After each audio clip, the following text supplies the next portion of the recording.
बच्चों का भविष्य स्कूल ही तय करता है, लेकिन बच्चों के साथ ही साथ प्रिंसिपल भी तय करती हैं। प्रिंसिपल या प्रधानाचार्य या शिक्षक भी तय करते हैं कि बच्चे कैसे जाएंगे, और बच्चों पर भी डिपेंड करता है कि बच्चे किस तरह से आगे बढ़ेंगे। नमस्कार, स्वागत है आपका सीबी न्यूज में। आज हमारे साथ प्रिंसिपल एलिजाबेथ, गोरखपुर में सेंट एंथोनी स्कूल की प्रधानाचार्य सेंट एलिजाबेथ जी भी खड़ी हैं। आपको बता दें कि बहुत सख्त मानी जाती है, केरल से आई हैं, सीधे गोरखपुर में उनका तबादला हुआ और जानकारी के अनुसार बहुत सख्त हैं। अभी कुछ बच्चों से मैंने पूछा कि आपकी प्रिंसिपल कैसी है, तो उन्होंने कहा sir no comment for the principal, इसलिए कि प्रिंसिपल बहुत सख्त है, हम जानते ही समझ गए। मैम, सबसे पहले तो आपका स्वागत है इस चैनल पर। कि मैम, किस तरह का कार्यक्रम बच्चों द्वारा बनाया गया, क्या क्या था?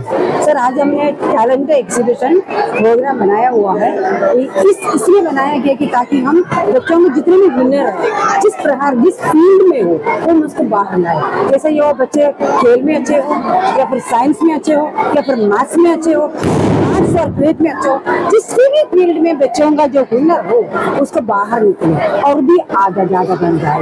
मैम, ऐसा क्या कारण है कि बच्चे आपके नाम से डर रहे हैं? क्या आपने कर दिया जादू की इस तरह से डर रहे हैं? सर, ये डर नहीं कहते हैं, इसको रेस्पेक्ट भी कहते हैं।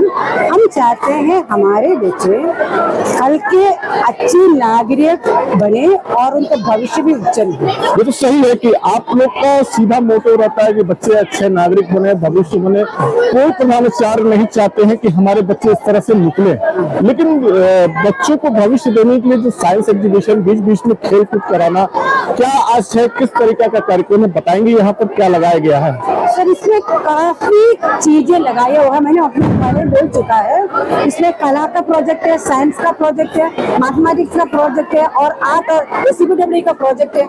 तो हम इस आपको पता है, एक बच्चा हर चीज में गुण नहीं होते, कुछ बच्चे में कुछ गुण होते हैं, कुछ बच्चे में कुछ गुण होते हैं। तो हर गुण को हमको बढ़ाना है, इसलिए आप पूरे देख सकते हैं। थोड़ा दिखा दीजिए हमारे बच्चों को। जो प्लाज्मा गुण बनाया हुआ है, रोबोट है और काफी चीजें हैं, इलेक्ट्रिसिटी प्रोजेक्ट है, फाउंटेन प्रोजेक्ट है, स्मार्ट सिटी है और इंडियन कला है, आर्ट है, ज्योग्राफिकल मॉडल है। इस तरह हमारे बच्चों से भी बात करें। मैम, ये बताइए कि आज के युग में ऑनलाइन क्लासेस, कोरोना के बाद ऑनलाइन क्लासेस बच्चों को लुप्त होती जा रही है। ऐसे में कई शिक्षक और प्रधानाचार्य भी डिस्टर्ब हैं कि ऑनलाइन को कैसे बंद करें और सीधा संवाद हम करें जो पहले जिस तरीके से किया जाता था। आपके लिए चैलेंज भरा तो होगा कि ऑनलाइन क्लासेस को बंद किया जाए। सर, हमारे लिए बहुत ही चैलेंज थे, अभी भी वो चैलेंज जारी है, क्योंकि बच्चे काफी मोबाइल से जुड़े हुए हैं।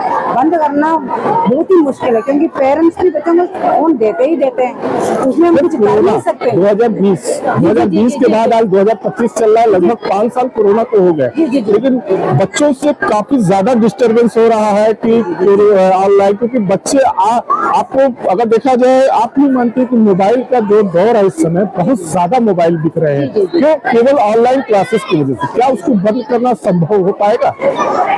जरूर संभव है सर, और हमारे सरकार हमारे साथ देते, गार्जियन हमारे साथ दे तो ये संभव है, संभव है। तो मैम, क्या कोशिश प्रयास करेंगे बच्चों को इस तरह से कराने के लिए?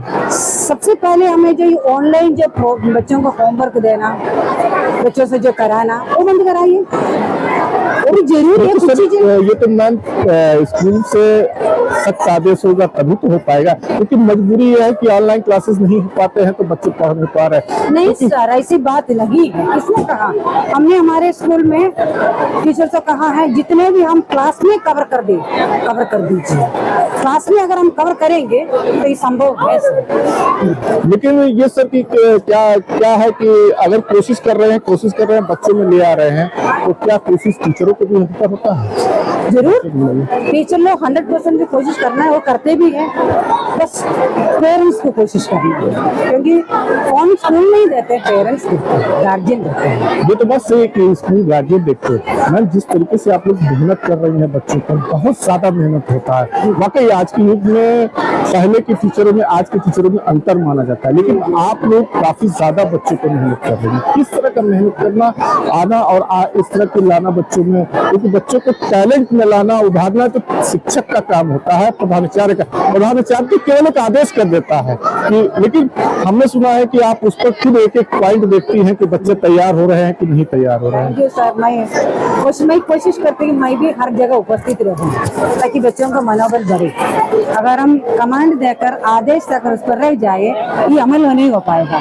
आज इस प्रोजेक्ट हमारे हर बच्चे बनाए हुआ है, अगर बनाया हुआ है तो मैं इस पर खुद अपनी व्यक्तिगत रूप से उसमें रुचि ली। आइए अब आपके साथ बच्चों से भी बात करते हैं कि बेटा, मैम, प्रधानाचार्य, शिक्षक में कौन सबसे ज्यादा सख्त है, ये पहले सख्त तो नहीं कह सकते हैं, बहुत केयरिंग है, रिस्पॉन्सिबल है। सख्त एक लिमिट तक जितना रहना चाहिए वो है, तो साथ में सबका बात भी समझते हैं। बॉस, किस तरीके का मैम के द्वारा जो सजेशन दिया गया, क्या बनाया है आपने?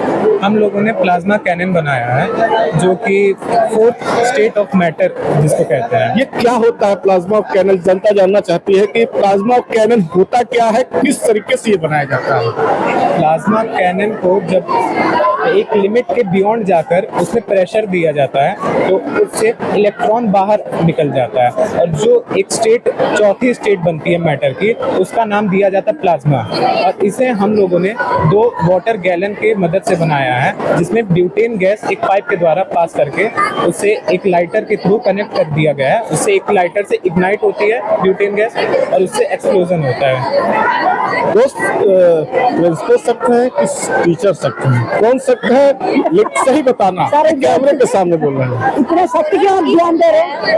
दोनों लोग बहुत अच्छे हैं, केयरिंग है और लविंग है, स्ट्रिक्ट है, हम लोग के अच्छे के लिए हैं, जैसे भी अपने हैं। वाकई इस तरह के बच्चे मिलना बहुत मुश्किल है आजकल के। फिलहाल सिस्टर्स एलिजाबेथ थी, उनसे मुलाकात किया, बात किया। तब तक के लिए इजाजत दीजिए, नए स्टोरी के साथ मुलाकात करेंगे अपने सहयोगी शत्रुघ्न शर्मा के साथ।